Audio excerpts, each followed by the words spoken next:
Hello everyone, welcome back to my YouTube channel. तो यहाँ पे हम आज करने वाले हैं आपके जूलॉजी 135 के वन शॉट। ठीक है, इसके इंपॉर्टेंट क्वेश्चन मैं पहले ही अपलोड कर चुकी हूँ और अब हम इसका वन शॉट कर लेंगे और फिर आप अपने एग्ज़ाम में लिख के आ जाना। ठीक है, आई थिंक आपका परसों है इसका एग्ज़ाम, तो आज वन शॉट हो जाएगा और फिर PYQs होंगे मेरे पास। अगर बन गए जल्दी से तो मैं PYQs भी अपलोड कर दूँगी। ठीक है, इसके अलावा आपका जूलॉजी 143 का कल पेपर है, मैंने उसके क्वेश्चंस अपलोड कर दिए हैं और जो वन शॉट है पहले से अपलोडेड है और मैंने आपको उसके साथ साथ डिस्क्रिप्शन में प्रोवाइड कर दिया।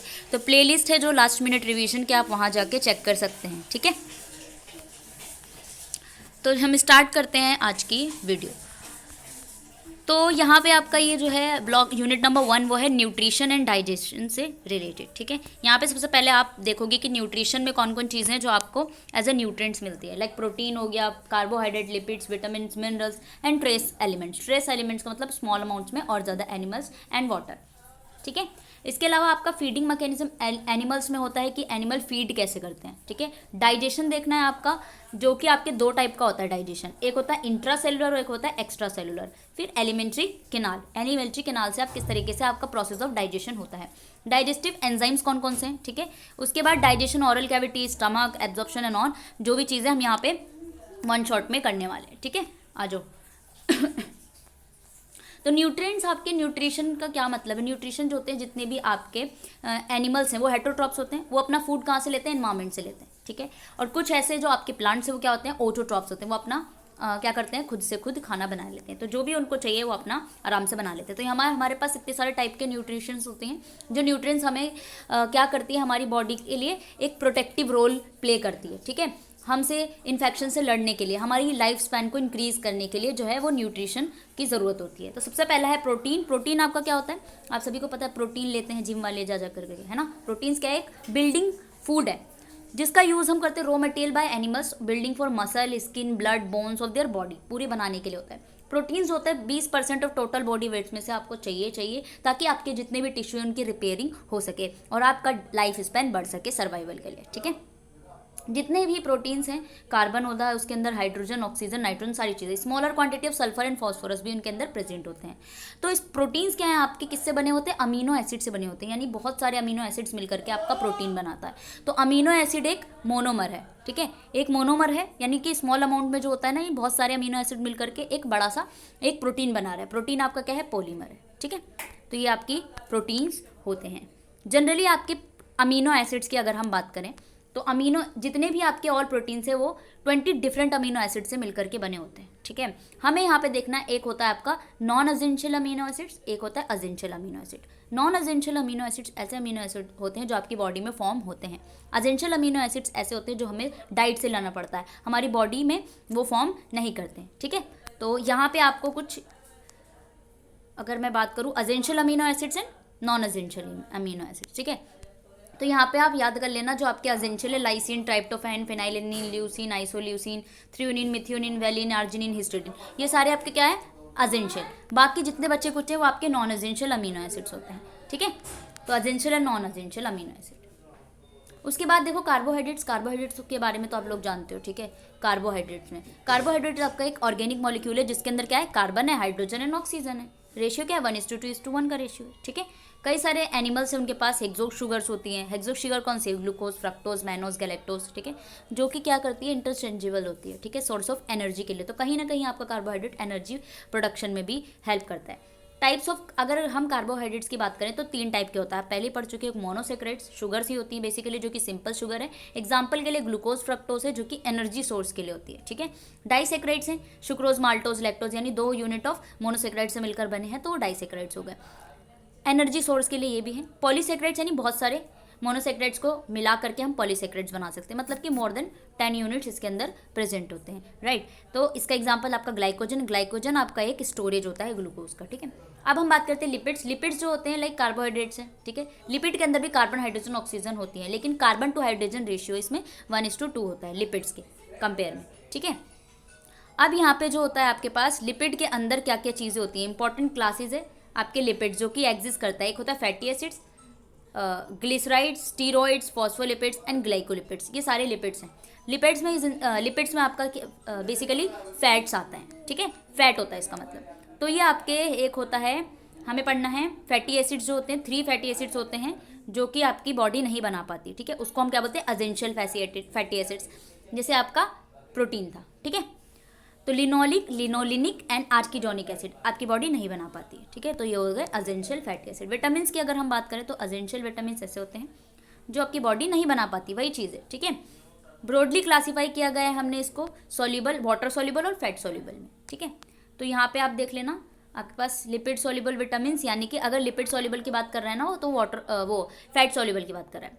अगर मैं बात करूँ आपकी वाटर सॉल्युबल तो आपकी vitamin B and vitamin C आपकी fat soluble, sorry water soluble होती है, बाकी ए डी ई के आपके फैट सॉल्युबल होता है। तो लिपिड सॉल्युबल का मतलब है फैट सॉल्युबल विटामिन। तो यहाँ पे आपका विटामिन ए है जिसको रेटिनॉल कहते हैं, कंपोनेंट्स ऑफ विजुअल पिगमेंट्स में हेल्प करता है, ठीक है। ह्यूमन स्किन डिसऑर्डर्स अगर है उसमें काम कर रहा है। विटामिन डी है आपका जो कि एब्जॉर्प्शन में यूज़ कर रहे हैं हम, कैल्शियम और फास्फोरस मेटाबॉलिज्म को डेवलप करने के लिए करते हैं। विटामिन ई जो कि आपका क्या है, टोकोफेरॉल विच जिसको बोलते हैं, जो कि डैमेज टू सेल मेम्ब्रेन, जितने भी सेल मेम्ब्रेन हैं यानी सेल मेम्ब्रेन को डैमेज करने से बचाता है। Vitamin A and fatty acids का ब्रेक डाउन करने में हेल्प करता है, एंटीऑक्सीडेंट की तरह काम करता है, ठीक है। ह्यूमंस में क्या होता है, नर्वस सिस्टम डीजनरेट होता है, मेल में फॉल्स एंड रेट्स में स्टीरिलिटी हो जाती है, तो उसके लिए विटामिन ई का यूज़ करना जरूरी है। विटामिन के जो होता है जिसको हम फाइलोकिनोन कहते हैं, ये प्रोथ्रोम्बिन सिंथेसिस यानी जो आपका ब्लड क्लोटिंग है उसके लिए सबसे ज़्यादा हेल्पफुल होता है, ठीक है। अब आ जाते हैं वाटर सॉल्युबल। वाटर सॉल्युबल मैंने आपको बता दिया vitamin B and vitamin C, ठीक है। तो बी में बहुत सारे हैं आपके, B1 B2 B5 है ना, सारे हैं। तो यहाँ पे हम थोड़ा थोड़ा पढ़ लेते हैं, थोड़ा थोड़ा बस। विटामिन B1 जो कि थायमिन होता है, थियामिन होता है। ह्यूमंस में कोएंजाइम इन्वॉल्व होते हैं कई सारे, यानी कि CO2 को रिमूव करने में लिए बहुत ज़्यादा हेल्प होता है। B2 जो विटामिन B2 है राइबोफ्लेविन होता है जो कि कोएंजाइम ऑफ FAD FMN के लिए होता है जो कि एसेंशियल है ग्रोथ के लिए। B3 आपका निकोटिनिक एसिड होता है जो कि कॉम्पोनेंट है NAD+ और NADP का, ठीक है। पेंटोथेनिक एसिड आपका विटामिन B5 है जो कि कंपोनेंट ऑफ कोएंजाइम ए का है। फिर उसके बाद है हमारे पास B6 जो कि पायरिडॉक्सिन है, ठीक है, कोएंजाइम इन अमीनो एसिड मेटाबॉलिज्म में, ठीक है। B7 बायोटिन होता है, coenzyme synthesis of fat. B9 folic acid होता है जो कि ग्रोथ के लिए एसेंशियल है, ब्लड सेल्स को बनाने में लिए। B12 आपका ब्लड सेल्स को बनाता है, ठीक है। जो नेक्स्ट है विटामिन सी जो आपका एस्कॉर्बिक एसिड है जो कोलाजन सिंथेसिस में हेल्प करता है, ठीक है। मिनरल्स एंड ट्रेस एलिमेंट्स, एक कुछ आपके मैक्रो कुछ माइक्रो न्यूट्रिएंट्स होते हैं जिसको हम मिनरल्स बोल सकते हैं। मैक्रो न्यूट्रिएंट्स जो कि लार्ज अमाउंट में प्रेजेंट है अगर, ठीक है, सिंपल होते हैं। Macro sodium, potassium, chloride, calcium, phosphorus, magnesium, ठीक है। एसेंशियल का मतलब जो हमारी बॉडी नहीं बना पाती, हमें डाइट से लेना पड़ता है। मैक्रो न्यूट्रिएंट्स मैंने आपको बता दी जो कि लार्ज अमाउंट में प्रेजेंट होते हैं, ठीक है। इसके अलावा माइक्रो न्यूट्रिएंट्स ऐसे होते हैं जो कि हमारे पास स्मॉल अमाउंट में प्रेजेंट होते हैं, ठीक है। कॉपर, आयरन, जिंक, क्रोमियम, ये सारे आपके माइक्रो न्यूट्रिएंट्स हैं। वाटर जो होता है बहुत ही ज़्यादा मोस्ट इंपॉर्टेंट, ठीक है। आपको पता ही है कि जितने भी लिविंग टिश्यूज़ हैं उनके लिए पानी बहुत ज़रूरी है। It forms up to 95% of fresh weight, जितना आपका वेट है 95% आपका पानी ही है। मेटाबॉलिक सिंथेसिस के लिए, बॉडी सिंथेसिस के लिए, ऑक्सीडेशन करने के लिए, कार्बोहाइड्रेट्स बनाने के लिए, सारी चीज़ों में ये यूज़ होता है। फीडिंग मैकेनिज्म की अगर हम बात करें कि एनिमल कैसे आपके फीड करते हैं, तो फूड के टाइप से, यानी अगर मान लो आपका स्मॉल पार्टिकल खा रहे हैं तो मेथड ऑफ फीडिंग क्या होगी, डाइजेस्टिव वैक्यूल्स, ठीक है, जो कि अमीबा और रेडियोलैरियंस यूज़ करते हैं। सीलिया का यूज़ करके अगर छोटे छोटे पार्टिकल्स है ना तो सीलिया की मदद लेंगे। तो सीलिएट कौन है, पैरामीशियम, तो छोटे छोटे पार्टिकल को। म्यूकस ट्रैप होता है गैस्ट्रोपोड्स में और ट्यूनिकेट्स में। टेंटेकल होता है सी कुकुम्बर में। फिल्टर फीडिंग आपके एनिलिड, मोलस्का, इन सारे में होता है, ठीक है। लार्ज फूड मास यानी बड़े हैं तो उसके लिए क्या होता है, इनएक्टिव मासेज में यूज़ करते हैं, लाइक डेट्रिटस फीडर्स आपके अर्थवॉर्म हो गए। स्क्रैपिंग, चुइंग, बोरिंग, ये सारे टाइप के आपका सी अर्चिंग वगैरह करते हैं। स्वेलिंग, कैप्चर करते हैं प्रे को, उसके बाद निगल जाते हैं, वो सीलेंट्रेट्स होते हैं। चुइंग एंड स्वेलिंग मैमल्स होते हैं ना, खाते हैं चबा चबा के, उसके बाद निगल जाते हैं, ठीक है। फ्लूइड, अगर फ्लूइड और सॉफ्ट फूड है तो सकिंग, ठीक है। प्लांट सेप नेक्टर, लाइक बीज, ह्यूमिंग बर्ड्स है ना, सक करते हैं ना जा करके। इंजेशन ऑफ फूड, लाइक आपका लीचेस, टेक्स हो गए, लाइक्स इंसेक्ट्स वगैरह, इस तरीके से। मिल्क को सक करते हैं, ठीक है। यंग मैमल्स हो गए, बर्ड्स हो गए। एक्सटर्नल डाइजेशन स्पाइडर्स में होता है। न्यूट्रिएंट मॉलिक्यूल्स को पैरासाइट एंड टैपवॉर्म में होता है। अगर डिजॉल्व ऑर्गेनिक सॉल्यूशन है तो वो attack from dilute solution, aquatic invertebrates. Symbiotic supply के लिए साथ है तो स्पॉन्जिस, कॉरल्स वगैरह में होता है। एनिमल्स में डाइजेशन कैसे होता है, आपका डाइजेशन स्टार्ट हो रहा है आपका बहुत ही स्मॉल पार्टिकल से, उसको एक लार्ज पार्टिकल है उसको तोड़ तोड़ के खाने में चुइंग करते हैं, देन स्वेल। तो डाइजेशन का प्रोसेस जो एनिमल्स में होता है वो कैसे स्टार्ट होता है, बाय फूड को लेते हैं, कन्वर्ट करते हैं स्मॉल सब्सटेंस में, उसके बाद एब्जॉर्ब कर लेती है बॉडी। मैकेनिकल केमिकल ब्रेकडाउन होता है, न्यूट्रिएंट्स में तोड़ देते हैं। 4 मैक्रो मॉलिक्यूल्स इन फूड में 4 ही होते हैं, nucleic acid, protein, carbohydrate and fats, ये मेन है, ठीक है। Broke down into smaller molecule, फिर ये टूट जाते हैं स्मॉलर न्यूक्लियोटाइड में, amino acid, simple sugars and fatty acids में, फिर ये एब्जॉर्ब हो जाते हैं, ठीक है। तो डाइजेस्टिव सिस्टम स्टार्ट हो चुका है। हमारे पास 2 टाइप का होता है, एक होता है विद इन द सेल जिसको हम इंट्रासेलुलर डाइजेशन कहते हैं, एक होता है आउटसाइड द सेल जिसको हम एक्स्ट्रा सेलुलर डाइजेशन करते हैं, ठीक है। इंट्रासेलुलर डाइजेशन मैंने आपको बता दी जो विद इन द सेल करते हैं, लाइक आपका अमीबा। तो अमीबा का प्रोसेस दे रखा है यहाँ पे। सबसे पहले क्या होता है, इंजेक्शन, कोई फूड आया उसको इंजेक्ट करने के लिए काम करेगा कॉन्ट्रैक्टाइल वैक्यूल, फिर न्यूक्लियस में जाएगा, उसके बाद ये न्यूक्लियस देखो स्यूडोपोडिया से अंदर इंजेक्ट कर रहा है। इंजेस्टेड फूड पार्टिकल जो अंदर आ चुका है वो लाइसोसोम अंदर जाके तोड़ेगा, तोड़ ताड़ के डाइजेशन दूसरी प्रोसेस होगी, फिर एब्जॉर्ब किया जाएगा। एब्जॉर्ब करने के बाद एसिमिलेट होगा, उसके बाद आपका इजेशन यानी कि जो आप खाया है, जो बचा कुचा है अनडाइजेस्टिव पार्टिकल वो बाहर निकाल दिया जाएगा। This is a type of intracellular digestion in amoeba. Extra cellular digestion में हम यहाँ पे देखते हैं प्लेटीहेल्म, फाइलम प्लेटीहेल्मिंथ में 4 मेजर फंक्शनल रीजन होते हैं जिससे एक्स्ट्रा सेलुलर डाइजेशन होता है। सबसे पहला है रिसेप्शन रीजन, ऑरल और बकल कैविटी, यानी आप पार्टिकल आएगा और ऑरल कैविटी के थ्रू अंदर लेंगे। कंडक्शन एंड स्टोरेज, जो कि ईसोफेगस है वहाँ से अब निकलता हुआ जाएगा, ठीक है। डाइजेशन एंड एब्जॉर्प्शन, स्टमक और स्मॉल इंटेस्टाइन में आएगा, डाइजेशन होगा, वहाँ पे एब्जॉर्प्शन होगा, ठीक है। उसके बाद कंडक्शन फॉर्मेसिस फीसिस, फिर जो लास्ट पार्ट बचेगा वो एनस के थ्रू बाहर आ जाएगा, ठीक है। डाइजेस्टिव एंजाइम्स कौन से होते हैं, एक होता है हाइड्रोलिसिस, ये स्मॉलर और सिंपल सॉल्युबल यूनिट में तोड़ देता है इंजेस्टेड फूड पार्टिकल को, ठीक है। और देख लो इसके अंदर होते हैं प्रोटीएज जो कि पेप्टाइड बॉन्ड को प्रोटीन में तोड़ता है। Carbohydrate hydrolyse glycosidic bond into carbohydrate. Lipase जो है वो एस्टर बॉन्ड को फैट में तोड़ देता है। न्यूक्लियस जो है वो हाइड्रोलिसिस डीएनए आरएनए को न्यूक्लियोटाइड्स में कर देते हैं, ठीक है। अब यहाँ पे प्रोटीलिटिक एंजाइम है जिसमें हम क्या करेंगे, प्रोटीलिटिक एंजाइम आपके प्रोटीन वाले होते हैं जो कि स्टमक में आते हैं, प्रोटीन डाइजेशन करते हैं और फिर स्मॉल इंटेस्टाइन में जाते हैं। कंप्लीट कहाँ पे होता है बेसिकली डाइजेशन आपके स्मॉल इंटेस्टाइन में। तो ये 2 टाइप का डाइजेशन करते हैं, यानी एक होता है एंडोपेप्टाइडेसिस, एक होता है एक्सोपेप्टाइडेसिस। एंडोपेप्टाइडेसिस का मतलब है कि आपके जो प्रोटीन है उसके स्ट्रक्चर को वो यानी बीच के इंटीरियर पार्ट से काटेंगे। एक्सोपेप्टाइड मतलब बाहर से अटैक करके वो फिर उसको तोड़ रहे हैं, तोड़ने के बाद प्रोटीन बना रहे हैं, प्रोटीन के बाद आपका डाइजेशन लास्ट में जा करके होगा। इस तरीके से ये पेप्सिन वगैरह सारे काम करते हैं। इसको आप पढ़ लेना कि एंडोपेप्टाइड्स में आपका क्या होता है, पेप्सिनोजन होता है जो स्टमक में प्रेजेंट होता है, आपका ये एंजाइम है। एचसीएल जो होता है पेप्सिन की हेल्प से उसको पेप्सिन में तोड़ देता है, ठीक है। इस तरीके से तोड़ेगा। ट्रिप्सिनोजन होता है एक जो कि ट्रिप्सिन में तोड़ता है, ठीक है। कीमोट्रिप्सिन है वो कीमोट्रिप्सिन में टूट जाता है, यानी जो क्रिप्सिनोजन है वो इनएक्टिव फॉर्म है, ट्रिप्सिन टूट जाएगा। इस तरीके से आपका डाइजेशन होता है। तो यार देखो मैं आपको ऊपर से बता दूं नहीं काफ़ी वैसा रख जाएगा। अब आपके कार्बोहाइड्रेट्स एंजाइम कौन से होते हैं, एक पॉलीसेक्राइड्स वाले होते हैं जो कि पॉलीसेक्राइड को डाइसेक्राइड में तोड़ देते हैं, ठीक है। पॉलीसेक्राइडेजेस जो ASES लग जाता है वो एक एंजाइम होता है। ग्लाइकोसिडेजेस जो ग्लाइकोसिडिक बॉन्ड को तोड़ेंगे, राइट। तो ये आपके होते हैं। ग्लाइकोजन है उसको माल्टोज और ग्लूकोज वगैरह में तोड़ते हैं, ठीक है। इसके अलावा जो आपका इंपॉर्टेंट है यहाँ पे वो ये है, क्या है वो, कहाँ गया, एब्जॉर्प्शन तो लास्ट में होता है, ठीक है। बेसिकली हम यहाँ पे गैस्ट्रो इंटेस्टिनल हार्मोन्स की बात कर रहे हैं जो आपके डाइजेशन में हेल्प करते हैं। 3 main mammalian gastro intestinal hormones होते हैं, एक होता है सिक्रेटिन, एक होता है गैस्ट्रिन, एक होता है कॉलीसिस्टोकाइनिन यानी CCK। They are several other hormones होते हैं लाइक पेप्टाइड। फिजियोलॉजी जो होती है ना 3 मेजर जो दिखा रखी होती है। गैस्ट्रिन जो होता है वो स्टमक से निकलता है और ये किसके कंट्रोल में, HCl के कंट्रोल में, ठीक है। प्रेजेंस ऑफ HCl ये फर्दर गैस्ट्रिन सिक्रीशन में टूट जाता है, ठीक है। सिक्रेटिन क्या है, ये वाटर होम्योस्टेसिस को पूरे बॉडी में बैलेंस करने का काम करता है, रेगुलेट होता है और स्टमक में जाके के पहुंच जाता है, फिर पैनक्रियाज एंड लिवर में जाता है। ये एक पेप्टाइड हार्मोन है जो कि सीक्रेट होता है ड्यूडेनम से, ठीक है। ये क्या करता है, काइम एक्टिविटी होती है, यानी इनके पास जो गॉल ब्लैडर में लार्ज अमाउंट ऑफ वाटर होगा वो छोटे छोटे यानी छोटी छोटी जगह में जो भी पार्टिकल्स होंगे स्मॉल में लेकर के वो तोड़ जाएगा, ठीक है। उसके बाद है CCK। ये हार्मोन आपका cell lining of the duodenum से आता है। पार्शियली डाइजेस्टिव प्रोटीन होता है स्टमक से लेकर के ड्यूडेनम तक। CCK जो होता है इंटेस्टिनल म्यूकोसा ऑफ ड्यूडेनम से आता है बेसिकली। ये secretin and flow of bile and pancreatic juices को सिक्रेट करता है, ठीक है। I hope you understand. तो ये आपके हो गए गॉल ब्लैडर। एंड एब्जॉर्प्शन की अगर हम बात करें तो लास्ट में आपके एब्जॉर्प्शन होते हैं एक्टिव ट्रांसपोर्ट से, यानी जो भी आपका सब्सटेंस है सॉल्यूट है उस सेल और बायोलॉजिकल मेम्ब्रेन के थ्रू एब्जॉर्ब होगा और उसमें कुछ ना कुछ ATP भी जरूरत होगी, ठीक है। तो आपका एक्टिव ट्रांसपोर्ट होता है। एक होता है पैसिव डिफ्यूजन जिसमें ATP की जरूरत नहीं होगी, आपका मूवमेंट हो जाएगा सब्सटेंस सॉल्यूट का हायर कंसंट्रेशन से लोअर कंसंट्रेशन, ठीक है।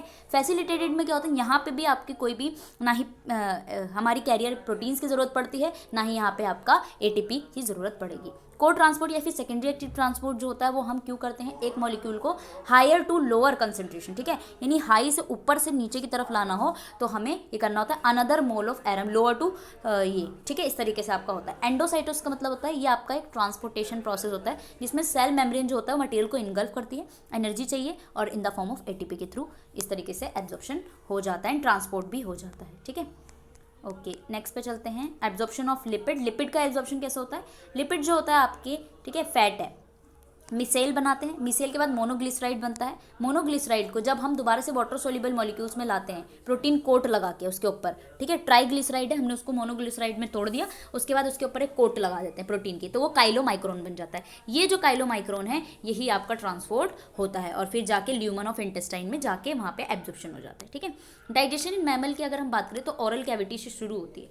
ये तो आपको पता होगा कि सबसे पहला जो स्टार्ट हो रहा है इंजेशन वो 3 मेजर पार्ट होता है। सबसे पहला जो है वो है सलाइवरी ग्लैंड्स, जहाँ पे बेसिकली आपका फ्लूइड वगैरह सलाइवा वगैरह आएगा, मैकेनिकल डाइजेशन च्यूइंग होगा मुंह से आपका, ठीक है, डाइजेशन कार्बोहाइड्रेट। फिर आपका स्टमक में क्या होता है, मैकेनिकल डाइजेशन होता है, ठीक है, पेरिस्टल्टिक मूवमेंट होती है। इंटेस्टाइन में आपका डायरेक्टली स्मॉल इंटेस्टाइन में आपका बेसिकली लास्ट में जाकर के डाइजेशन हो जाता है, ठीक है। तो ये सारा आपका है, एक ही चैप्टर में हम इतना लग जाएंगे तो बाकी चैप्टर नहीं ना पढ़ पाएंगे, ठीक है।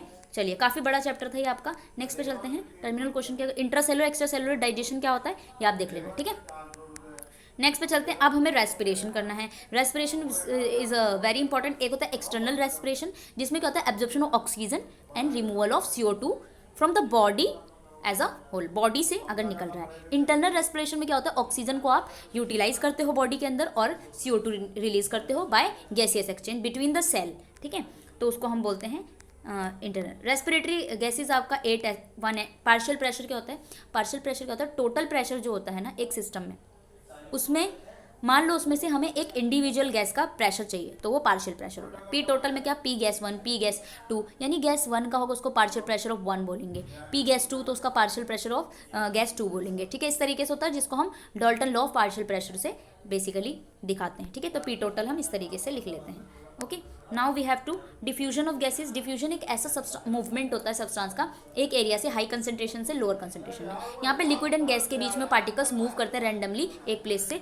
दूसरे प्लेस, तो हम उसको डिफ्यूजन कहते हैं। रेस्पिरेशन की अगर हम मोड की बात करें, एक होता है क्यूटेनस रेस्पिरेशन जो कि स्किन क्यूटेनियस यानी स्किन के थ्रू होता है, तो आपको उसका एक एग्जांपल पता होगा कि स्किन के थ्रू किस में होता है, फिश में, ठीक है। क्यूटेनस गिल्स के थ्रू होता है, ठीक है, गिल्स के थ्रू तो फिश में होगा, ठीक है। इस तरीके से आपकी रेस्पिरेशन होती है। जनरली गिल से अगर काउंटर करंट फ्लो होता है, ठीक है, वो आपने पढ़ा होगा। मेजर अगर हम बात करें यहाँ पे ब्रीथिंग एयर का, एयर एंड वाटर में बेसिकली आपका डिफ्यूजन लंग्स के थ्रू होता है, ठीक है, जो कि एक्सचेंज होता है सराउंडिंग से। Diffusion only one present small animals, ठीक है, स्नेल हो गया, स्मॉल स्कॉर्पियन, डिफ्यूजन लंग के थ्रू होता है। वेंटिलेशन अगर हो रहा है लंग के थ्रू, टाइडल फ्लो एयर वगैरह होता है। ह्यूमन रेस्पिरेटरी सिस्टम की अगर हम बात करें, हमारे पास रेस्पिरेटरी सिस्टम स्टार्ट होती है नोज से एंड होती है एल्वेलस से, जो कि एक लंग से कनेक्ट होता है। एल्वेलस बेसिकली आपका एक टाइनी एयर सैक होता है जो कि लंग्स के थ्रू होता है, वहाँ पे गैसियस एक्सचेंज होता है। रेस्पिरेटरी सिस्टम जो है वो आपका डिवाइड होता है अपर airway and lower airway. Upper airway में आपके क्या होता है, नोज से लेकर के आपका वोकल कॉर्ड, साइनसिस, लैरिंग्स, ठीक है, ये होता है। लोअर एयरवे में आपके ट्रैकिया आते हैं, ब्रोंकाई, ब्रोंक्यूल्स आते हैं, एल्वेलाई वगैरह आते हैं। Respiratory system nasal cavity, posterior pharynx होता है, ग्लोटिस होता है, ट्रैकिया होता है, ठीक है, ये सारी चीज़ होती हैं एंड लास्ट में ब्रोंक्यूल्स होता है। तो इस तरीके से होता है आपका अपर एयर में आप नियर से सांस ले रहे हो, यानी यहाँ पे आपकी सांस जाती है। उसके बाद आपका मेजर स्ट्रक्चर लैरिंग्स है, लैरिंग्स को हम वॉइस बॉक्स भी कहते हैं। इसके अंदर एपिग्लोटिस होता है, कार्टिलेजिनस होते हैं, वोकल कॉर्ड्स होते हैं जो आप गाना गाते हो सुरीली आवाज में, ठीक है, that is your vocal cord, ठीक है, एपिग्लोटिस। लोअर एयरवे में मैंने आपको बता दिया पेयर ऑफ ब्रोंकाई, ब्रोंक्यूल्स, इस तरीके से आपकी सांसें जाती हैं एंड सांसें चलती हैं। Okay, bronchi, bronchioles, terminal bronchioles यानी लास्ट में खत्म। उसके बाद लंग्स पे आ जाते हैं। लंग्स आपके एक पिरामिड शेप का होता है, पेयर्ड ऑर्गन होता है, चेस्ट वॉल के पास होती है, रिब केज में, उसके अंदर थोरेसिक वर्टिब्री होती है, इंटरकोस्टल मसल्स होती हैं, कनेक्टिव टिश्यूज होती हैं। ये आपका पोस्टीरियर साइज होता है डायफ्राम के पार्ट्स, ठीक है। डायफ्राम आपका क्या है, फ्लैट डॉम शेप्ड होता है, ठीक है, base of the lung cavity के पास प्रेजेंट होता है, ठीक है। स्ट्रक्चर की अगर हम बात करें, आपके पास लंग्स के पास, ठीक है, लंग आपके 2 टाइप के होते हैं, एक होता है राइट एंड लेफ्ट। सेपरेट होते हैं ये फीचर से, यानी सेपरेट होंगे फीचर से।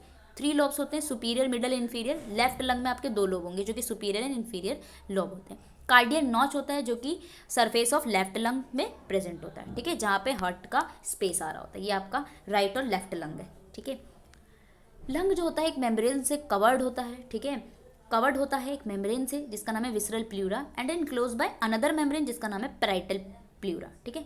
रेस्पिरेटरी मसल्स की अगर हम बात करें तो दो लेयर्स होती हैं मसल की जो कि रिब से कनेक्ट होती है। एक होता है एक्सटर्नल इंटरकोस्टल मसल जो कि डाउनवर्ड एंड फॉरवर्ड काम करती है। एक होता है इंटरनल इंटरकोस्टल मसल जो कि प्रेजेंट होती है बैकवर्ड एंड प्रेजेंट होता है बिटवीन द रिब्स। तो आपको पता है अपनी रिब्स और रीढ़ की हड्डियों वगैरह को देख लीजिए, ठीक है। मसल ऑफ इंस्पिरेशन, अब मान लो आप इंस्पिरेशन ले रहे हो यानी सांस अंदर ले रहे हो तो क्या होगा,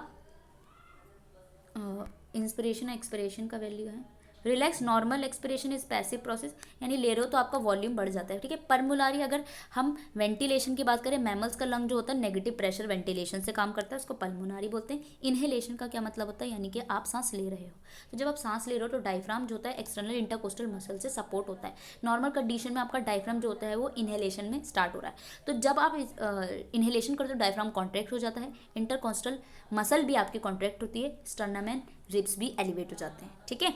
जिससे क्या होता है एक्सपैंड हो जाता है एब्डोमेन और डाउनवर्ड जाता है, ठीक है। एक्सलेशन अगर आप ले रहे हो यानी एक्सपिरेशन अगर ले रहे हो, ये आपका पैसिव प्रोसेस होता है। डायफ्राम अपनी वापस से रेस्टिंग पोजीशन पे आ जाता है, इंटरकोस्टल मसल भी रेस्ट पे आ जाती है, रिलैक्स हो जाती है, स्टर्नम एंड रिब्स में कोई भी चीज़ें नहीं होती है। इनहेलेशन और एक्सलेशन, ठीक है। लंग वॉल्यूम एंड कैपेसिटीज़ की अगर हम बात करें तो यहाँ पे आप देख लो बेसिकली आपके ये है टाइडल वॉल्यूम। टाइडल वॉल्यूम आपकी एक ऐसी वॉल्यूम होती है जो आप इनहेल करते हो, एक्सपायर करते हो एक ब्रीथ में एट द रेस्ट के टाइम पे। जब आप रेस्ट पे बैठे हो, कोई भी भागम दौड़ी नहीं कर रहे हो, तो आपका टाइडल वॉल्यूम जो कि 500 ml नॉर्मली होता है। इंस्पिरेटरी रिजर्व वॉल्यूम क्या होता है, एडिशनल वॉल्यूम आप जो लगाते हो जब आप बहुत ही तेज़ी से इंस्पिरेशन करो तो आपकी जो एडिशनल वॉल्यूम बची कुची है तो वो होती है आपकी 3000 ml। एक्सपिरेटरी रिजर्व वॉल्यूम जो भी आपका एक्सेस ऑफ टाइडल वॉल्यूम आ रहा है जब आप बहुत ही थके हुए और एक्सप्रेशन कर रहे हो, ये 1100 ml होता है। रेजिडुअल वॉल्यूम आपकी वॉल्यूम होती है जो कि बची हुई होती है लंग्स में, जब आप एक्सप्रेशन लेते हो लंग्स में बची कुची होती है, उसे रेजिडुअल वॉल्यूम कहते हैं, जो कि 1200 मीटर होता है। वाइटल कैपेसिटीज़ क्या होती है, sum of inspiratory reserve volume tidal volume दोनों को सम कर दो, total tidal volume expiratory reserve volume, ये आपकी 4600 ml होती है। इंस्पिरेटरी कैपेसिटी टाइडल वॉल्यूम और इंस्पिरेटरी रिजर्व वॉल्यूम को एक साथ कर दो तो आपका ये आ जाता है। टोटल लंग कैपेसिटी में आपको सारा का सारा टोटल रखा होता है। एक होता है रेजिडुअल वॉल्यूम जो कि बेसिकली किसी काम का नहीं है, तो आपका रेजिडुअल वॉल्यूम हो जाता है, ठीक है। गैसियस एक्सचेंज कैसे होता है, ये आपका है पल्मोनरी वेंटिलेशन, एओर्टा से जाकर के गैसियस एक्सचेंज ब्लड सप्लाई होता है। रेगुलेशन की अगर हम बात करें तो यहाँ पे आपका रेगुलेशन में गैसेज इन ब्लड में आपका कैसे किस तरीके से गैस ट्रांसफर होता है। हीमोग्लोबिन आपका एक रेस्पिरेटरी पिगमेंट है, बेसिकली हीमोग्लोबिन की यहाँ पे बहुत ही ज़्यादा अगर बात करो तो ह्यूमन्स में प्रेजेंट होता है। यहाँ पे जो है आपका हीमोग्लोबिन में ऑक्सी हीमोग्लोबिन होता है जिससे ऑक्सीजन बाइंड करता है, ठीक है। बाइंड होता है 4 एटम ऑफ ऑक्सीजन, तो उसको हम ऑक्सी हीमोग्लोबिन, जो एक रिवर्सिबल रिएक्शन करता है। अनऑक्सीजनेटेड हीमोग्लोबिन जो होता है वो डीऑक्सी होमोग्लोबिन बनाता है। अनदर मॉलिक्यूल जो होता है बॉडी में बचा है वो ऑक्सीजन से बाइंड करता है, उसको हम मियोग्लोबिन कहते हैं। ऑक्सीजन ट्रांसपोर्ट इन ब्लड, ये आपका इंपॉर्टेंट है, ऑक्सीजन का ट्रांसपोर्ट आप कैसे कर रहे हो ब्लड में, ठीक है। When no oxygen is found in the haemoglobin, जब आपके हीमोग्लोबिन के पास कोई भी ऑक्सीजन नहीं है तो हम उसको टेंस स्टेट बोलेंगे, ठीक है। और अगर आपका ऑक्सीजन इंक्रीज हो रहा है तो उसको हम रिलैक्स स्टेट बोलेंगे, ठीक है। इन दोनों को अगर इस टाइप की बाइंडिंग हो रही है 3 हीम्स ग्रुप से तो उसे हम कोऑपरेटिव बाइंडिंग साइट बोलें। ऑक्सीजन का ट्रांसपोर्ट आपका 2 चीज़ों में होता है। सबसे पहला वे जो है वो मेजर फॉर्मेशन ऑफ हीमोग्लोबिन बन जाता है, सेकेंड जो है वो क्या होता है थ्रू प्लाज्मा के अंदर घुल जाता है, ठीक है। तो इस तरीके से आपका ट्रांसपोर्ट ऑक्सीजन डिसोसिएशन कर्व है, ये आपका इंपॉर्टेंट है, ये इस तरीके से बनता है, ठीक है। ऑक्सीजन डिसोसिएशन कर्व जो होता है वो किस किस सैंपल से अफेक्ट करता है, most important temperature, PH, CO2 and DPG, ठीक है। डीपीजी आपका diphosphoglycerate organic temperature, temperature PH से क्या होता है ये आप बस देख लेना, ठीक है। एक राइट शिफ्ट और लेफ्ट शिफ्ट भी देख लेना। कार्बन डाइऑक्साइड का ट्रांसपोर्ट जो होता है वो आपका बेसिकली कार्बन डाइऑक्साइड प्लाज्मा में 8% और रेड सेल्स यानी कि आरबीसी के थ्रू कार्बामिनो हीमोग्लोबिन अबाउट 25% मिल करके ये ट्रांसपोर्ट कर देते हैं, ठीक है, कैपिलरीज के थ्रू। ये चैप्टर भी आपका डन हो गया। नेक्स्ट पे चलते हैं, हम काफ़ी स्लो चल रहे हैं आई थिंक। फिर है सर्कुलेशन, यानी सर्कुलेशन में आपको ये चैप्टर्स पढ़ने के लिए आपको बहुत टाइम चाहिए। एक होता है आपका इंट्रासेलुलर फ्लूइड, ठीक है, ये कि फ्लूइड जो है वो आपका क्या है विद इन द सेल है, तो आपका बॉडी फ्लूइड है विद इन द सेल है तो उसे हम बोलेंगे ISF, ठीक है, आपने पढ़ा होगा intracellular fluid.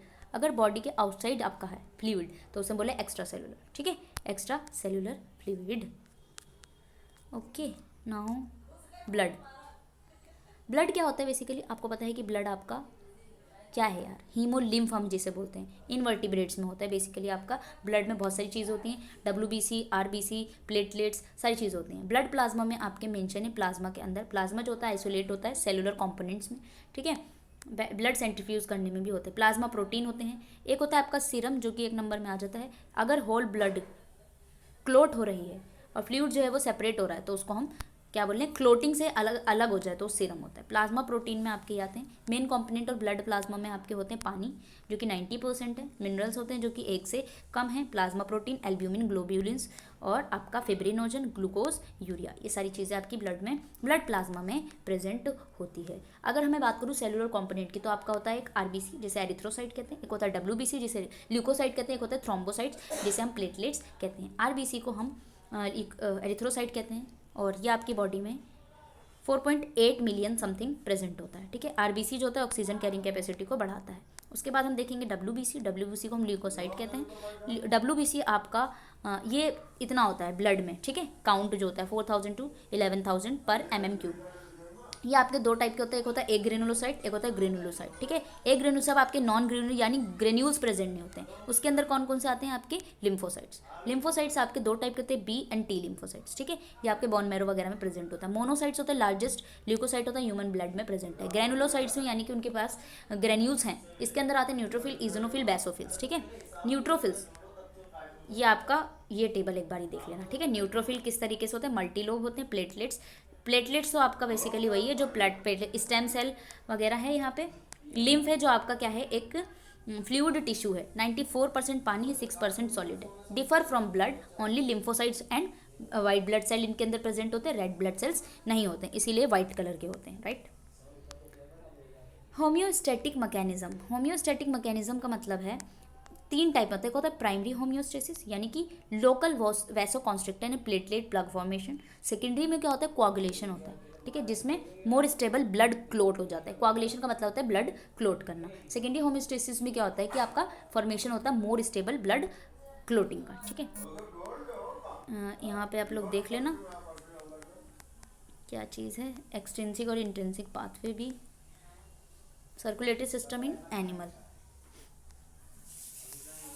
Heart to tissue, ठीक है, किस तरीके से सर्कुलेशन हो रहा है। आपका पेरिस्टल्टिक मूवमेंट होता है मसल में, उसके तरफ से आपका आर्टरीज एंड वेन से जाता है। क्लोज सर्कुलेटरी सिस्टम होता है, ठीक है, जिसमें आपका ब्लड एंड लिम्फ जो होते हैं वो क्लोज सिस्टम में होते हैं, वेसल में, उसको हम क्लोज सर्कुलेटरी सिस्टम कहते हैं। ओपन में ऐसा नहीं होता है। हार्ट के बारे में अगर हम बात करें तो आपको पता ही है कि हार्ट जो है वो आपकी हार्ट बीटिंग देखते हैं हम उसके अंदर। एक इंडिविजुअल की heart beat 80 beat per minute होती है, दैट 4800 बीट्स पर आवर होता है, ठीक है, पर डे या फिर मिलियन वगैरह सब बोल सकते हैं ना, तो काफ़ी सारा है।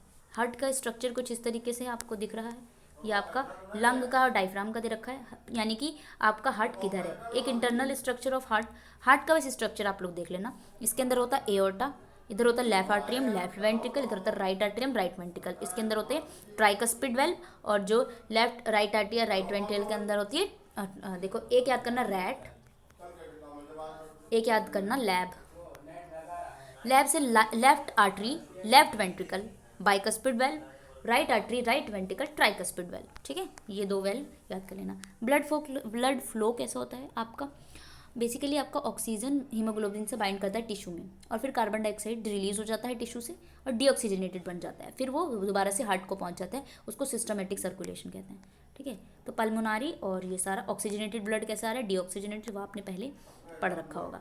इनिशिएशन ऑफ हार्ट बीट को करने के लिए, स्टार्ट करने के लिए आपके पास क्या होता है, इलेक्ट्रिकल सिग्नल अगर आती है तो उसको पेसमेकर ऑफ द हार्ट कहते हैं, ठीक है। न्यूरोजेनिक हार्ट है आपका और म्योजेनिक हार्ट होता है, एक न्यूरोजेनिक और एक म्योजेनिक हार्ट 2 टाइप के होते हैं, ठीक है। बहुत सारा कुछ है यार, ये सारा आप पढ़ ही नहीं पाओगे। कार्डियक आउटपुट से बहुत ज़्यादा आता है basically. Cardiac output, the volume of blood ejected from the heart पर मिनट। अगर हम वॉल्यूम ऑफ ब्लड को इजेक्ट कर रहे हैं फ्रॉम द हार्ट पर मिनट तो उसको हम कार्डियक आउटपुट कहते हैं। Volume of blood ejecting ventricle contraction तो उसको हम स्ट्रोक वॉल्यूम कहते हैं। यहाँ पे अगर आपको कार्डियक आउटपुट निकालना है तो heart rate into stroke volume कर दोगे, आपका आंसर आ जाएगा, ठीक है। ब्लड वेसल्स, एक होता है आपका आर्टरीज और वेन्स, इसमें आपके डिफ्रेंशिएशन आता है। मैं देख लूँ यहाँ पे टेबल है क्या, आर्टरीज एंड वेन, आप आर्टरीज एंड वेन का एक बार डिफरेंशिएशन देख लेना, ठीक है। ऑस्मो रेगुलेशन एक्सक्रीशन की बात करें तो ऑस्मो रेगुलेशन का मतलब होता है कि आपकी जो ब्लड में ऑस्मोलैरिटी है उसको बैलेंस करने के लिए डिफ्यूजन और ऑस्मोलैरिटीज जो सॉल्यूशंस होते हैं ऑस्मोसिस एंड ऑस्मोटिक प्रेशर में। तो अगर पानी का मूवमेंट कर रहे हैं वो ऑस्मोसिस होता है, एंड प्रेशर जो अप्लाई कर रहे हैं जिससे आपका वाटर जो है वो मूवमेंट करना बंद कर दे सेमी परमेबल मेम्ब्रेन से, उसको हम ऑस्मोटिक प्रेशर कहते हैं। हमारे पास एक हाइपरटोनिक सॉल्यूशन होता है, एक आइसोटोनिक और एक हाइपोटोनिक सॉल्यूशन होता है, ठीक है। हाइसोटोनिक सॉल्यूशन होता है। मान लो पानी जो है वो आपके सेल से अगर बाहर निकल रहा है तो हाइपरटोनिक सॉल्यूशन, जो ना अंदर ना बाहर यानी दोनों सेम है तो आपका क्या है, आइसोटोनिक। और अगर पानी अंदर की तरफ जा रहा है सेल के तो वो आपका हाइपोटोनिक हो जाता है, ठीक है। सेल मेम्ब्रेन के थ्रू आपके पास आयन चैनल्स होते हैं। आयन चैनल्स आपका एक है सोडियम पोटेशियम पंप जिसके थ्रू प्लाज्मा मेम्ब्रेन में लगा होता है। एटीपी पंप होता है, सोडियम एंड पोटेशियम आयन को अपोजिट डायरेक्शन में ये फ्लो कराते हैं। सोडियम क्लोरीन पोटेशियम को ट्रांसपोर्ट, ये प्रोटीन होता है बेसिकली, इसमें एक इलेक्ट्रिकल ग्रेडियंट लगा जो कि सोडियम पोटेशियम एटीपी पंप को ब्रिंग करते हैं, 3 सोडियम पोटेशियम वगैरह ये सारी होती है, फिर उसको ट्रांसपोर्ट करने का काम करते हैं। सोडियम आयन जो होता है डिफ्यूज होता है down the concentration through sodium channel के थ्रू, ठीक है। तो इस तरीके से ट्रांसपोर्ट हो रहा है। एक होता है ऑस्मो कन्फर्मर्स, ऑस्मो रेगुलेटर्स, ठीक है। नेक्स्ट पे चलते हैं, सॉल्ट ग्लैंड्स एक्सक्रीशन के थ्रू, ठीक है। नाइट्रोजन एक्सक्रीट कैसे करोगे, आपके पास 3 टाइप का हम एक्सक्रीशन करते हैं बेसिकली एक्सक्रीटरी प्रोडक्ट। एक होता है अमीनोटेलिक जिसका एक्सक्रीशन एंड प्रोडक्ट जो होता है ना वो आपका अमोनिया, तो उसको हम अमोनोटेलिक। एक होता है यूरियोटेलिक जिसका क्या होता है मोस्टली यूरिया होता है। यूरिकोटेलिक ये होता है, ग्वानिन है तो ग्वानोटेलिक होता है। इसके एक एक एग्जाम्पल आप लोग लिख लेना कौन कौन सा है। Function and principle, contractile vacuoles क्या होते हैं, नेफ्रीडिया वॉर्म्स में जो होता है ना एक्सक्रीटरी एक्सक्रीशन करने के लिए नेफ्रीडा होता है उसके अंदर, प्रोटोनेफ्रीडिया वगैरह, ठीक है। मोलस्का में किडनी होती है जिसके एक्सक्रीटर, ग्रीन ग्लैंड्स आपका स्कॉर्पियन में होता है, मालफिजियन टिब्यूल आपके इंसेक्ट में होता है, ठीक है। वर्टिब्रिक किडनी जो हमारे अंदर है, हमारे अंदर क्या है किडनी है, किडनी के थ्रू हम क्या करते हैं एक्सक्रीशन करते हैं, ठीक है। ये नेफ्रॉन का आपका स्ट्रक्चर है, ये आप लोग इस स्ट्रक्चर को एक बार देख लेना, ठीक है। एफरेंट आर्ट्रियोल होता है जहाँ से एंट्री होती है ब्लड की, इफरेंट आर्ट्रियोल जहाँ से एग्जिट होता है ब्लड, ठीक है।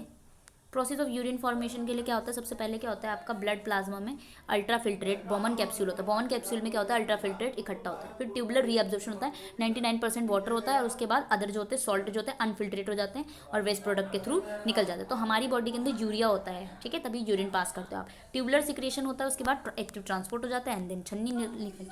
प्राइमरी यूरिन कैसे बनता है, सेकेंडरी यूरिन, बहुत कुछ है यार, इतनी जल्दी भी नहीं करा पाऊंगी मैं आपको, ठीक है। DCT and function of PCT ये क्या है, किडनी फंक्शन को किस तरीके से रेगुलेट करते हैं, ठीक है। मैंने जो आपको क्वेश्चन में दिया है एक बार उसको कर लेना, ठीक है। हॉर्मोन्स हैं, देखो हॉर्मोन्स लाइक रेनिन, रेनिन जो होता है वो आपका वो रेगुलेट करता है ब्लड प्रेशर को। एंटी डायरेटिक एंजाइम जो होता है वो रिटेंशन करता है पानी का। एंजियोटेंसिन कन्वर्टिंग एंजाइम होता है जो कि 2 अमीनो एसिड को एंजियोटेंसिन 1 से एंजियोटेंसिन 2 में बना देता है। एल्डोस्टेरोन क्या होता है, ये एक्स्ट्रा सेलुलर फ्लूइड को इंक्रीज करने में हेल्प करता है, ठीक है।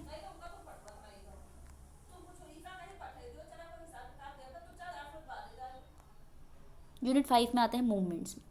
हमारे पास किस तरीके से मूवमेंट्स होता है, अमीबॉइड है, सिलियरी फ्लैजुलर मूवमेंट है, ठीक है।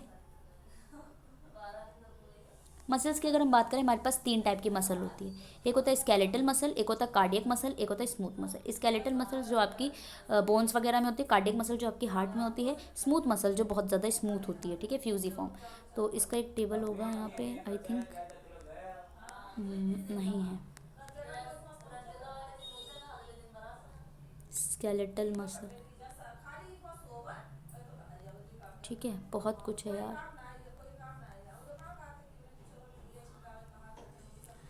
ठीक है ना। हमारे पास क्या है स्मूथ मसल, स्मूथ मसल को हम बेसिकली फ्यूजिफॉर्म मसल भी कहते हैं, और ये आपका यूनी न्यूक्लिएटेड होता है, ठीक है, स्मूथ होता है बहुत ज़्यादा, ठीक है।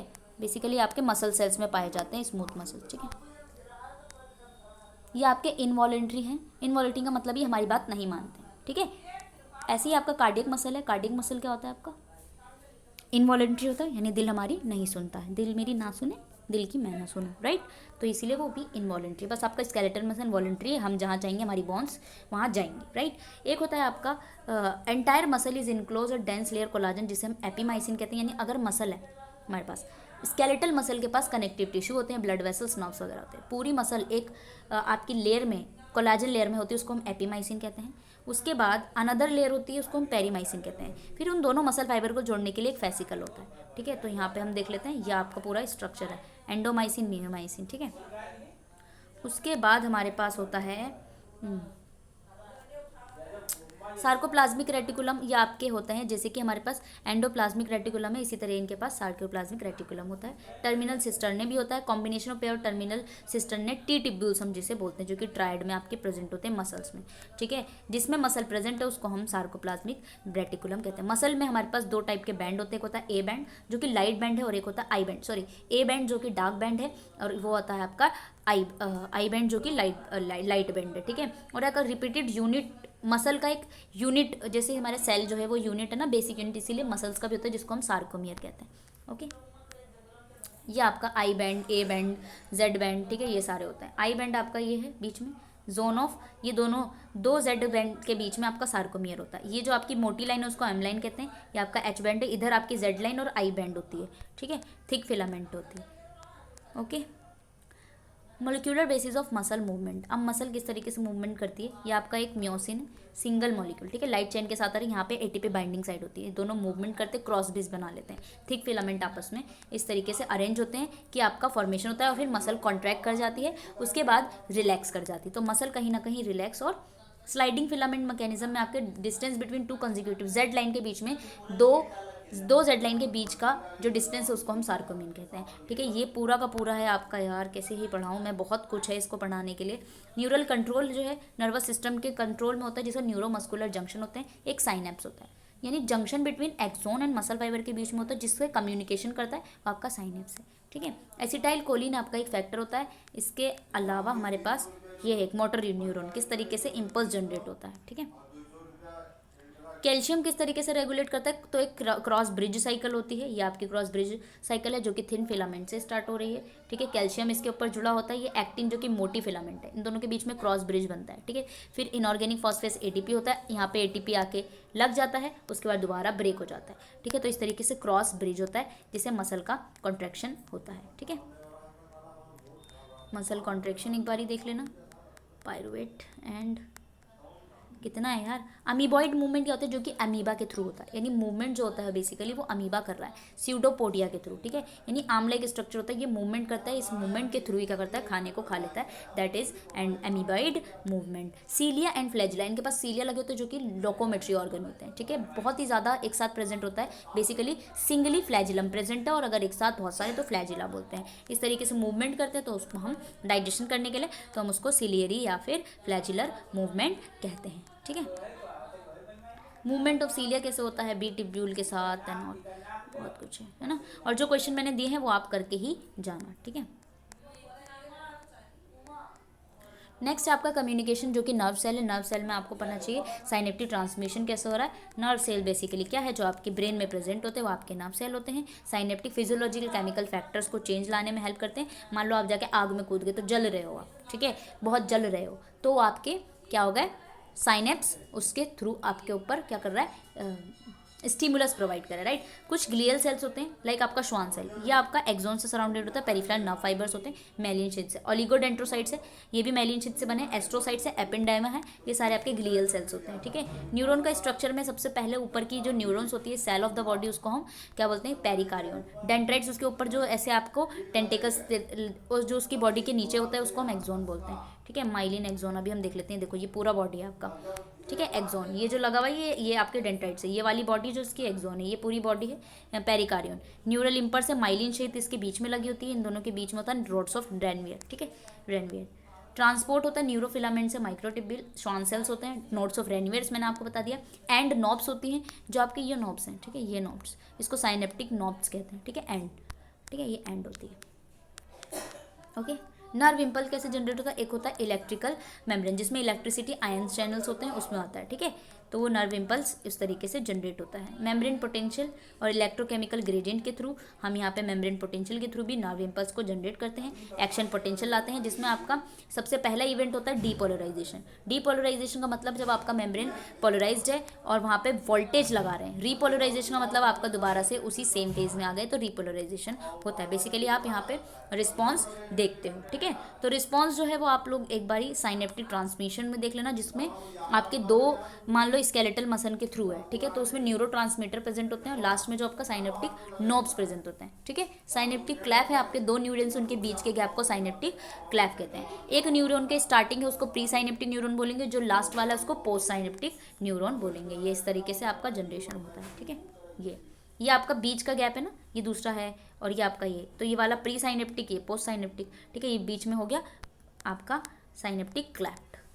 केमिकली क्या होता है, पोस्ट साइनेप्टिक क्लैप होता है, जिसमें आपका केमिकल सिग्नल्स प्रोड्यूस होते हैं, उसके थ्रू आपका न्यूरॉन्स होता है। इलेक्ट्रिकल में इलेक्ट्रिसिटी जरूरत होती है, यहाँ पे फंक्शंस क्या होते हैं, साइनेप्टिक डिले हो जाता है, प्लास्टिसिटी वगैरह है, उसके थ्रू आप इम्पल्स को जनरेट करते हैं, ठीक है। यार मैं बहुत फास्ट ही पढ़ा पाऊँगी यार, क्योंकि आप लोगों का ये वन शॉट है, ठीक है। कम्युनिकेशन यानी केमिकल सिग्नलिंग में देखो, एक neuro andro hypothalamus pituitary gland, ठीक है। इन सब पढ़ने के लिए बहुत ज़्यादा टाइम चाहिए इसको। केमिकल सिग्नलिंग है, ठीक है। आपने ऑटोक्राइन देखो, गैप जंक्शन, पैराक्राइन, ये सारी चीज़ें। ऑटोक्राइन और पैराक्राइन को भी आप लोग एक बार देख लेना क्या होता है, उसके बीच में डिफरेंस आता है, ठीक है। हम यहाँ पे करने वाले एंडोक्राइन सिक्रेशन, यानी हमारी बॉडी में एंडोक्राइन सिक्रेशन। आपके पास पीनियल ग्लैंड है, थायराइड ग्लैंड है, पेनक्रियाज है, उसके कई सारे chemical nature of you hormones. Hormones आपके अमीनो एसिड डेरिवेटिव होते हैं, लिपिड डेरिवेटिव होती है, पेप्टाइड होते हैं। अमीनो एसिड्स निकलते हैं जो कि अमीनो एसिड से ड्राइव्ड होते हैं, ठीक है। कैचोकॉलोमेंस होते हैं आपके, जो कि अमीनो एसिड से ड्राइव्ड हैं। उसके बाद है पेप्टाइड, जो प्रोटीन वाले होते हैं, ठीक है। आपका एफएसएच हो गया, ये आपका प्रोटीन वाले हैं, ठीक है। तो यहाँ पे आप देख लेना एंडोक्राइन वाला। चलो हम देखते हैं एंडोक्राइन में क्या क्या हार्मोन्स है। सबसे पहले थायराइड है। थायराइड क्या हार्मोन रिलीज करता है, T4 T3। अमाइंस वाला है, यानी कि अमाइनो डेरिवेटिव है। ग्रोथ को स्टिमुलेट करता है, हार्ट रेट को एम्फीबियन में मेटामॉर्फोसिस जनरेट करता है। थायराइड के पास कैल्सिटोनिन है, ठीक है, पॉलीपेप्टाइड वगैरह होते हैं। पैराथायरॉइड, जो कि पैराथायरॉइड हार्मोन निकाल रहा है, बेसिकली पॉलीपेप्टाइड होता है, ब्लड कैल्शियम लेवल को बढ़ाता है। पेनक्रियाज में आपके बी और अल्फा सेल होते हैं। बी सेल से आपका इंसुलिन आता है, और आपके अल्फा जो बी ए सेल है उससे ग्लूकागोन आता है। जो इंसुलिन है वो डिक्रीज करता है, और जो ये है वो आपका ब्लड ग्लूकोज को इंक्रीज करता है। नेक्स्ट और निकलता है जी सेल से गैस्ट्रिन, जो कि स्टिमुलेट करता है एचसीएल को। स्मॉल इंटेस्टाइन से आपका एंटोगैस्ट्रिन है, जो कि पॉलीपेप्टाइड एसिबिट सिक्रेटिन करता है। स्मॉल इंटेस्टाइन सीसीके निकलता है आपका, जो कि गॉल ब्लैडर के रिलीज, बाइल सॉल्ट्स वगैरह को सिक्रेटिन, जो मैं पीछे पढ़ा चुकी हूँ आपको, सीसीके वगैरह। किडनी एंड लीवर से आपका इथ्रोपोइटिन निकलता है, जो कि होमिटोपोइटिक होता है, हीमेटोपोइटिक होता है, यानी फॉर्मेशन ऑफ ब्लड कर रहा है, ठीक है। किडनी से आपका एंजियोटेंसिन 1 एंड 2 निकलता है। Aldosterone synthesis in adrenal cortex. Adrenal medulla epinephrine adrenaline होता है, न्यूरोट्रांसमीटर। एड्रीनल कॉर्टेक्स से आपका ग्लूकोकॉर्टिकोइड निकलता है, corticosteroid, mineralocorticoid, small amount of sex hormone भी निकलते हैं, एंड्रोजन एंड प्रोजेस्टेरॉन भी। टेस्टिस से आपका एंड्रोजन है, जो कि स्टीरॉइड हार्मोन है, maintenance of male secondary sexual character के लिए। ओवरीज में एस्ट्रोजन स्टीरॉइड होता है, जो कि secondary sexual character of female में। कॉर्पस ल्यूटियम से आपके प्रोजेस्टेरॉन निकलते हैं, जो कि एंडोमेट्रियम लाइनिन को स्टिमुलेट करते हैं, ओके। हार्मोन्स कैसे बनता है आपका, वाटर सॉल्युबल होता है, एक हाइड्रोफिलिक होता है, एक हाइड्रोफोबिक होता है। अगर मान लो आपका कोई हार्मोन प्रोटीन वाला है, तो वो प्रोटीन में जाएगा, यानी हाइड्रोफोबिक वाले में नहीं जा पाएगा, हाइड्रोफिलिक वाले में जाएगा, और फिर एक ट्रांसपोर्ट से जुड़ जाएगा, जो कि एक मेम्ब्रेन ट्रांसपोर्ट बनाएगा। इस तरीके से आपकी होती है मैकेनिज्म ऑफ हार्मोन एक्शन, ठीक है। आपने क्लास 12 में आई होप पढ़ी होगी, ठीक है। हीट शॉक वगैरह एक बार इसको देख लें, ओके। सो न्यूरो कनेक्शन, हाइपोथैलेमस से, पिट्यूटरी ग्लैंड से बहुत सारे हार्मोन्स निकलते हैं, ठीक है।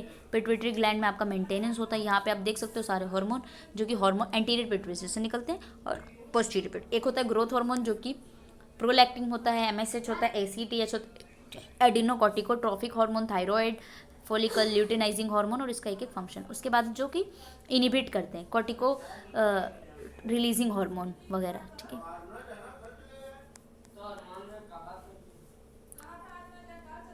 फेरोमोन्स क्या होते हैं, फेरोमोन्स जो होते हैं आपके बेसिकली आउटसाइड द बॉडी होते हैं, other member of same species के होते हैं, ठीक है। कुछ ऐसे केमिकल्स होते हैं, ठीक है, उसको हम फेरोमोन्स कहते हैं। तो ये आपका हो गया। नेक्स्ट पे चलते हैं हम। गाइज अभी पूरा आधा ही रह चुका है, ठीक है। आई होप इससे रिप्रोडक्शन जो है आपको पता ही है सब कुछ, ठीक है। रिप्रोडक्शन में आप फैमिलियर हैं बहुत ज़्यादा, आई होप कि मैं इस कोड को जो नेक्स्ट ईयर वाले बच्चे हैं, ठीक है, उनको पूरा प्लेलिस्ट बना के दूंगी, ठीक है, तो आप लोग अच्छे से पढ़ पाएंगे। रिप्रोडक्शन की अगर हम बात करें तो ए सेक्सुअल रिप्रोडक्शन होता है, दूसरा सेक्सुअल रिप्रोडक्शन। ए सेक्सुअल रिप्रोडक्शन में आपके पास सिंगल पेरेंट होता है, विदाउट फर्टिलाइजेशन भी कर सकते हैं। ए सेक्सुअल रिप्रोडक्शन में सेक्सुअल में आपके 2 पेरेंट होते हैं, जैसे कि आप, ठीक है। उसके बाद आपके ए सेक्सुअल रिप्रोडक्शन में सबसे पहला आता है बडिंग। बडिंग जो होता है हाइड्रा में देखने को मिलता है, यहाँ पे एक बड ऊपर की तरफ डेवलप हो जाता है, फिर वो ग्रोथ हो जाती है। फ्रेगमेंटेशन में आपकी बॉडी में फ्रेगमेंट्स में तोड़ सकते हैं, वो आपका देखने को मिलता है प्लेनेरिया में। पार्थिनोजेनेसिस ऐसा होता है जिससे आपके बनाते हो विदाउट फर्टिलाइजेशन करते हो, यानी फर्टिलाइजेशन नहीं कर रहे हो, ठीक है। ये आपका हो गया। नेक्स्ट पे सेक्सुअल रिप्रोडक्शन, अगर एनिमल्स में बात करें सेक्सुअल रिप्रोडक्शन, वो उसको हम हर्माफेरोडाइट्स कहते हैं। सेक्सुअल रिप्रोडक्शन में क्या होता है, इंटरनल फर्टिलाइजेशन होती है, ठीक है। ये आपका इंपॉर्टेंट है, तो यहाँ पे एडवांटेज और डिसएडवांटेजेस देख लेना सेक्सुअल और ए सेक्सुअल रिप्रोडक्शन की, ठीक है। इस टेबल को पढ़ लेना, ठीक है। सेक्स डिटर्मिनेशन कैसे करते हो आप, जीनोटाइप या फिर chromosomal sex determination. X x है तो वो लड़का है, सॉरी लड़की है, एक्स वाई है तो लड़की है, ठीक है, सॉरी लड़का है, ठीक है, भूल गई मैं। सेक्स डिटर्मिनेशन के कुछ एग्जाम्पल्स हैं, उसको आप लोग देख लीजिए। नॉन जीनोटिपिक सेक्स डिटर्मिनेशन होता है सेक्सुअली रिप्रोडक्टिव एनिमल्स में, आपके इन्वर्टिब्रेट्स में किस तरीके से होता है, वर्टिब्रेट ना। वैसे मेरा बहुत ही ज़्यादा इशू हो रहा है कि ना जल्दी से ये अपने आप ही हट जाता है। बेसिकली हम स्ट्रक्चर ऑफ टेस्टिस को देखते हैं। टेस्टिस जो है आपका क्या होता है, primary sex organ of male है। टेस्टिस से जो आपका प्रोड्यूस होता है हार्मोन, वो आपका क्या है, एस्ट्रोजन होता है। बेसिकली टेस्टिस आपका बहुत ही अच्छा होता है, ठीक है, सॉरी फॉर दिस। ये आपका क्या है, स्पर्म सेल होता है, जो कि फर्टिलाइजेशन में सबसे ज़्यादा हेल्पफुल होता है। बाकी आप रिप्रोडक्शन से बहुत ज़्यादा फेमिलियर होंगे, आप सबको पता है। स्पर्मिएशन क्या होता है, ओव्यूलेशन। लेडिक सेल्स होती है, इंटरस्टिशियल सेल्स भी बोलते हैं, बेसिकली सेमनिफेरस ट्यूब्यूल के पास होता है। हार्मोन्स जो निकलते हैं, एंड्रोजन्स निकलता है, टेस्टेस्टेरोन निकलता है। Regulation of test is important, तो आप देख लेना कि सबसे पहले क्या होता है, हाइपोथैलेमस, यानी आप किस तरीके से रेगुलेट कर रहे हो। हाइपोथैलेमस से निकलता है जीएनआरएच, वो एंटीरियर पिट्यूटरी काम करता है, वो वहाँ से निकलता है टेस्टिस। टेस्टिस से आपके लेडिक सेल्स में, लेडिक सेल में टेस्टेस्टेरोन पॉजिटिव फीडबैक दे रहा है, यानी कि फैसिलिटेट करता है स्पर्मेटोजेनेसिस। स्पर्मेटोजेनेसिस का मतलब है फॉर्मेशन ऑफ स्पर्म, ठीक है। फीमेल रिप्रोडक्टिव की फिजियोलॉजी अगर हम देखें, ओवरी जो है वो प्राइमरी फीमेल सेक्स ऑर्गन होता है, बेसिकली जो अंडे प्रोड्यूस कर रहा है। oogenesis का मतलब होता है कि आपके पास फॉर्मेशन ऑफ एग, ठीक है। यहाँ पे oogenesis स्पर्मेटोजेनेसिस इंपॉर्टेंट है, तो एक बार उसको देख लेना प्लीज़, इससे पहले कि मेरा ये अपने आप आधे पे रुक जाए। मेंस्ट्रुअल साइकिल इज इंपॉर्टेंट, तो मेंस्ट्रुअल साइकिल में आपकी जो भी एक्टिविटीज़ होती है, सबसे पहला फॉलिक्यूलर फेज है। फॉलिक्यूलर फेज में जनरली आपकी 14 दिन की होती है, जिसमें फॉलिकल मैच्योर हो जाते हैं और सेकेंडरी oocyte बनाते हैं, ओव्यूलेशन होना स्टार्ट होता है। ल्यूटियल फेज आपका लास्ट एवरेज 14 दिनों का होता है। कॉर्पस ल्यूटियम में आते हैं, फॉलिकल रप्चर हो जाता है, डीजनरेट हो जाता है। तो आपके 2 फेजेज ही होते हैं बेसिकली। यहाँ पे आपका ये इंपॉर्टेंट है, एक फॉलिक्यूलर फेज, दूसरा ल्यूटियल फेज। तो यहाँ पे जो आपका है, जब आपका बेसिकली फॉलिक्यूलर फेज चल रहा होता है, तो एंडोमेट्रियम लाइनिंग जो है वो टूट रही होती है। उस टाइम पे प्रोजेस्टेरोन और एस्ट्रोजन दोनों काम करते हैं, और वो फॉलिकल्स, यानी कि जो आपकी एंडोमेट्रियम लाइन है जहाँ पे आपकी ब्लीडिंग होती है 5 डेज की, उसको मेंटेन करता है। और क्या होता है, आपके ओवेरियन फॉलिकल में फॉलिकल टूट रहे होते हैं। ये टूटने के बाद जब लास्ट में आता है कॉर्पस ल्यूटियम में जनरेट हो जाता है, उसके बाद आपकी दोबारा एंडोमेट्रियम लाइन बन जाती है और आपकी 28 दिन तक पूरी साइकिल चलती है। नेक्स्ट 28 दिन पे आपको दोबारा से ब्लीडिंग शुरू हो जाती है, ठीक है। नेक्स्ट पे चलते हैं, आ जाओ। बायोमोलिक्यूल्स इंपॉर्टेंट, आपको पहले ही बता रखा है, disaccharide, monosaccharide, lipids and all, proteins, सारी चीज़ें वही है। तो इस चैप्टर को स्किप कर रहे हैं, ठीक है। शुगर्स वगैरह मैंने बहुत बार पढ़ा चुकी हूँ मैं। डाइसेक्राइड क्या होती है, जो कि 2 यूनिट्स ऑफ मोनिक्चर बनी होती है, वो डाइसेक्राइड्स हैं। हेट्रोपॉलीमर जो है, जो बहुत डिफरेंट टाइप से बने हैं, रिपीटिंग यूनिट्स है, वो आपके हेट्रोपॉलीसेक्राइड्स हैं, ठीक है। इस तरीके से बस मैं सोच लूँ कहीं वन शॉट से पहले ही ना खत्म हो जाए, ठीक है। हम नेक्स्ट चैप्टर पे चल रहे हैं यार, ये ईजी है। I hope you understand in getting this code also, right. So और कैसे ही वन शॉट कराऊँ यार, बहुत ही ऐसे मतलब कि इसके इस तरीके से अंदर से घुस के पढ़ाना है। बल्कि बहुत अच्छा रिप्रोडक्शन पढ़ाती हूँ मैं, बेसिकली रिप्रो हो या फिर कोई भी, ठीक है। वैसे मैं बोल सकती हूँ एंजाइम की स्पेसिफिटी and mechanism of action. Basically आपका एंजाइम जो है वो क्या है, कपल रिएक्शन में काम करते हैं। एंजाइम आपका कोफैक्टर की तरह काम करता है। बेसिकली आपका एंजाइम जब किसी रिएक्शन में आ जाता है तो एक्टिवेशन एनर्जी को लो कर देता है। टेम्परेचर की अगर बात करूँ, टेम्परेचर बढ़ाओगे एंजाइम काम करेगा, पीएच बढ़ाओगे एंजाइम काम करेगा। बहुत ज़्यादा पीएच कर दोगे एंजाइम डीजनरेट कर जाता है। टेम्परेचर से भी इसी तरीके से होता है, ठीक है। एलोस्टेरिक एंजाइम, आइसो एंजाइम होते हैं जो कि सिमिलर टाइप के होते हैं और एंजाइम एक्टिविटी इस तरीके से करते हैं। तो आई होप यू अंडरस्टैंड। इस चैप्टर में आपको बस इतना ही देखने को मिलेगा। ट्रांजिशन स्टेट, अगर एंजाइम आ रहा है तो एक्टिवेशन एनर्जी आपकी लो हो जाती है, एंजाइम नहीं है तो एक्टिवेशन एनर्जी आपकी ज़्यादा हो जाती है। बात करें एंजाइम के फंक्शन, ऑक्सीडो रिडक्टेज, उसमें ऑक्सीडेज आपके यानी कि टाइप्स ऑफ एंजाइम में आ रहा है। ट्रांसफेरेज जो कि ट्रांसफर कर रहा है, हाइड्रोलेज जो कि स्प्लिट कर रहा है, लियासिस जो कि रिमूव कर देता है पानी मिला करके, आइसोमेरेज जो कि क्या करता है आइसोमर में कन्वर्ट कर, लाइगेज जो कि 2 आपके मॉलिक्यूल्स उसको जोड़ देता है, ठीक है। कोफैक्टर्स में आपके आते हैं एपो एंजाइम, होलो एंजाइम, ठीक है। कोफैक्टर कंप्लीट एक्टिव एंजाइम होता है, जिसका कोफैक्टर होता है उसको हम हेलो एंजाइम कहते हैं। प्रोटीनिशियस पार्ट होता है हेलो एंजाइम का, जिसको एपो एंजाइम कहते हैं। प्रोस्थेटिक ग्रुप क्या होता है? एक ऑर्गेनिक कंपाउंड जो परमानेंटली एपो एंजाइम से बाइंड होते हैं। ठीक है, ओके, डन है। एंजाइम एक्शन कैसे काम करते हैं? प्रोडक्ट से काम करते हैं। ठीक है, एक एंजाइम एक सबस्ट्रेट से मिलकर के काम करता है, उसके एक्टिव साइट से जुड़ जाता है, उसके बाद एक प्रोडक्ट बना देता है। ठीक है, तो इस तरीके से इसमें आ गया। ठीक है, नेक्स्ट चैप्टर पे चल रहे हैं। एंजाइम के काइनेटिक रेगुलेशन, किस तरीके से एंजाइम रेगुलेट कर रहा है। ठीक है, जिसके अंदर आपका significance Km and Vmax value एक बार देख लेना, बस हो गया इस चैप्टर में। ठीक है, नेक्स्ट पे चल रहे हैं हम, जल्दी जल्दी कर देते हैं इससे पहले हो जाए। नेक्स्ट है विटामिन। विटामिन आपको पता है दो टाइप की होती है, फैट सोल्यूबल और विटामिन आपके कौन से? Water soluble. वाटर सोल्यूबल में आपका BC है जो आप गालियाँ देते हैं। ठीक है, vitamin B, vitamin C. Vitamin B में बहुत सारा है, मैं इससे पहले बता चुकी हूँ। ठीक है, फैट सोल्यूबल हो गया, सॉरी वाटर सोल्यूबल हो गया जो BC है। फैट सोल्यूबल आपका ADE के है, उससे पहले मैंने आपको जिससे पहले चैप्टर में बता दिया, एक बार इससे गो थ्रू हो लेना, दिस मच बेटर। ठीक है, ओके, नेक्स्ट चैप्टर पे चल रहे हैं गाइस। ज़्यादा बड़ा नहीं करेंगे ना, जिससे आप लोग भी बोर ना हो। ठीक है, और एक बार इसको देख लेना, बहुत है, और इम्पॉर्टेंट क्वेश्चंस कर लेना। PYQs होंगे तो मैं ज़रूर अपलोड कर दूँगी। ओके, एंड सो गाइस मेरे हो चुके हैं 1K एंड आप लोगों का बहुत बहुत शुक्रिया। ठीक है, मैं बहुत खुश हूँ, है ना। ये सारा आप देख लेना कि कौन कौन सा विटामिन किस किस चीज़ में, आपको बचपन से ही पता होगा। विटामिन A की कमी है तो फिर क्या हो जाता है? रेटिनॉल की कमी हो जाती है। ठीक है, जिससे क्या होता है, रात को नहीं देख पाते, हिंदी में उसको रतौंधी बोलते हैं, राइट। इसको मैं स्क्रॉल कर रही हूँ नेक्स्ट चैप्टर पे आने के लिए। ठीक है, पता नहीं कितने चैप्टर है। 14 में आपका कार्बोहाइड्रेट है। कार्बोहाइड्रेट का मेटाबॉलिज्म कैसे होता है? आपके पास एक होता है एनारोबिक रेस्पिरेशन, ठीक है, और एक होता है एरोबिक रेस्पिरेशन। एनारोबिक का मतलब होता है एब्सेंस ऑफ ऑक्सीजन, तो वो रेस्पिरेशन आपकी एनारोबिक रेस्पिरेशन कहलाती है। एरोबिक रेस्पिरेशन क्या होती है? Presence of oxygen. आपकी क्रैब साइकिल है, क्रैब साइकिल को एक बार देख लेना। वहाँ पे आपके पास सबसे पहले जो बनता है ना, वो पायरुविक एसिड बनता है। पायरुविक एसिड जाकर के ऑक्जेलो एसीटेट बनाते हैं, वो आपकी क्रैब साइकिल में होती है। क्रैब साइकिल की पूरी रेगुलेशन आपको देखनी पड़ेगी। ठीक है, तो एक बार क्रैब साइकिल को देख लेना इस चैप्टर से। और मुझे पता है यार कि मैं थोड़ा ग्लूकोनियोजेनेसिस का मतलब है न्यू फॉर्मेशन ऑफ यानी जितनी भी फॉर्मेशन आप ग्लूकोज को तोड़ते तोड़ते आए थे उसको दोबारा से, तो जिसने केमिस्ट्री 149 पढ़ी होगी मुझसे तो उसको ये आता होगा, क्योंकि मैंने ये उसमें भी कराई है। ठीक है, नेक्स्ट पे चलते हैं। कार्बोहाइड्रेट मेटाबॉलिज्म 2, यहाँ पर आपका आता है इलेक्ट्रॉन ट्रांसपोर्ट चेन। ठीक है, ये पढ़ लेना आप लोग, इलेक्ट्रॉन ट्रांसपोर्ट चेन। ठीक है, ग्लाइकोजेनेसिस वगैरह उससे आ जाएगा, है ना। आई होप आपके पेपर अच्छे जा रहे होंगे, तो एक बार ही देख लेना। रेस्पिरेटरी कॉम्प्लेक्स में आपके जो इलेक्ट्रॉन ट्रांसपोर्ट चेन है उसमें 5 कॉम्प्लेक्स होते हैं, उसका नाम बस आपका हो जाएगा डे। लिपिड मेटाबॉलिज्म है, जिसमें आपका क्या होता है? Fatty acid synthesis. इसको ना ही पढ़े बीटा ऑक्सीडेशन, क्योंकि आपके पास इतना टाइम नहीं कि आप बीटा ऑक्सीडेशन पढ़ पाएँ। ठीक है, बहुत टफ है, यानी बहुत टफ नहीं, पर उसको समझने के लिए टाइम चाहिए जो आपके पास नहीं है।